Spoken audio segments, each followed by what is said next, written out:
صدر مملکت آصف علی زرداری نے اپنی چھوٹی بیٹی آصفہ بھٹو کو فرسٹ لیڈی بنانے کا اصولی فیصلہ کیا ہے، تاہم اپنی بیٹی کو خاتون اول قرار دینے کا یہ پہلا واقعہ پاکستان میں نہیں ہوگا۔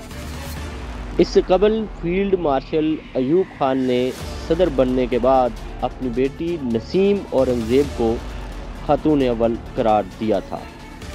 وہ والی سوات میاں گل جہاں زیب کی بہو اور ان کے صاحبزادے میاں گل اورنگزیب کی اہلیہ تھی۔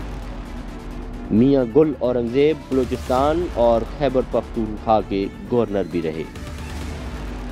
میاں گل اورنگزیب کے چھوٹے بھائی میاں گل امیر زیب بھی فیلڈ مارشل ایوب خان کے داماد تھے۔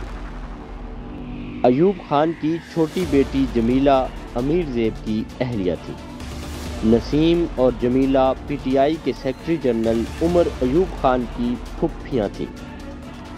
اسلام آباد ہائی کورٹ کے جج میاں گل حسن زیب جنرل ایوب خان کے نواسے اور عمر ایوب خان کے کزن ہیں۔